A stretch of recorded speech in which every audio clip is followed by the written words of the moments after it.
I've been promising you to our listeners for some time because we've been talking ad nauseum about this crap. And now we have to teach them how to fight back. I've got to arm them. What do they need to do?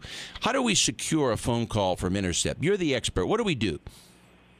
So we have an app that's available on iTunes and Android stores that, once downloaded, enables any two devices with the app to have a military-grade encrypted call between the two devices. And so simply, you download it, you're up and running, you get a secure number, you can call anywhere around the world on any network around the world, and you have a very, very high level of security over that call or that text message, each one being individually encrypted. Interesting. So it's an extreme level of encryption. Wonderful. Now, let's see, if you don't mind, what's the website? Where can your listeners, is it a website or an 800 number, or what's best for them? No, actually, if you're on, you've got an Apple device, and you go to the App Store and you type in Seecrypt, Seecrypt, you'll find it in the store. You download it for free. We give it to you 3 months for free, and then every time you invite somebody to call, which clearly you need to do in order to have a conversation, you get another month for free, okay, up to a year. I'll tell you, the company name Seecrypt, Seecrypt. Correct. That's what they need to do. Okay, we are arming you. We are arming you to fight back against Barack Obama. Now you don't have to sit there and have all of your calls listened to by the White House. Now you can fight back. Harvey, give me a sense of how bad you think this is. I mean, you're the expert. We know what's coming out. I mean, I don't know a whole lot more about this than the general public. I mean, how bad do you think this is? Tell me what you think is going on. Where's the end of this? What's the scope of it? So I think internationally, people are much more used to being intercepted. In the Middle East, in Africa, Asia, surveillance, invasive surveillance is much more commonplace. I think generally Americans felt safe that they weren't being intercepted. I'm not quite sure why they ever felt that, but obviously the NSA revelations have burst that bubble pretty badly. And I think the NSA has clearly run roughshod over the Fourth Amendment, and the concept of probable cause can't really be reconciled with intercepting data from the entire country. Is it the case that the state, certainly in the United States, but even the big European states, I mean, certainly Russia and China, I mean, the state apparatus, armed with technology, is simply out of control all over the world? Well, that's right, Jack. And I mean, even if you go back to the conflict in Libya, I mean, Colonel Gaddafi was intercepting the entire country. So this equipment is readily available all around the world for states and foreign entities to do this pretty much unchecked at the moment. And what makes it worse in the case of America, you have so many legal intercept laws that you're effectively signposting to the bad guys, look, go through that back door over there, that's where you'll find all our data. Interesting. It's gone the wrong way. So where can this go? It's so frustrating to me because here you have the U.S. and Britain have fought so nobly to preserve democracy. I thought the two world wars and the Cold War and everything that came after was a battle to preserve democracy. And now we have democracy being usurped and destroyed by technology. And it's a horrible fate for the West. Well, that's right. I think what you're going to see is a debate. Both sides of the debate need to appear at the table. The guys that need surveillance, and of course there are good reasons why we do surveillance as a state, to look for bad guys.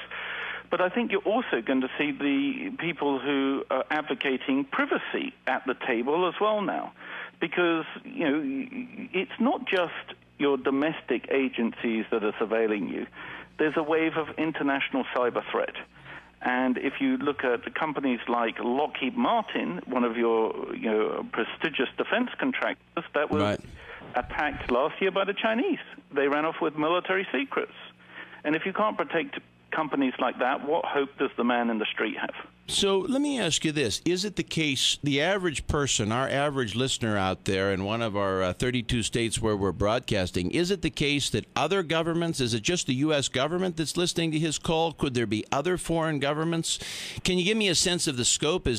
Are there foreign powers that could be like the Chinese or the Russians that could be listening to U.S. phone calls?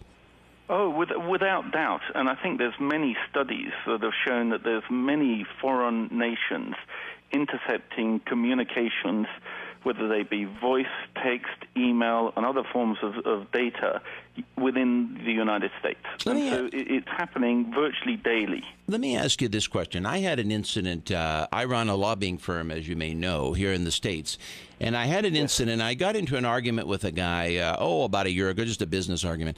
And this guy was a little crazy, a guy in California. He basically, and I was shocked that he did this, to kind of get back at me, he started intercepting my text, and he would read them back to me. He was stupid enough to actually email the text back, so I ended up giving them to the cops.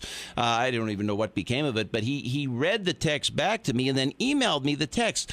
How could an individual, this is just some businessman in California, how could an individual have that technology where they can pick off your text like that? I was shocked. I mean, he's not a government. Well, yeah. No, but it's actually, I mean, the technology has made such giant advances, and the ability to intercept cell phone traffic has become much, much easier. And essentially with maybe $500 to $700, you can purchase equipment off of the internet, you can download a bit of software, and you're up and running.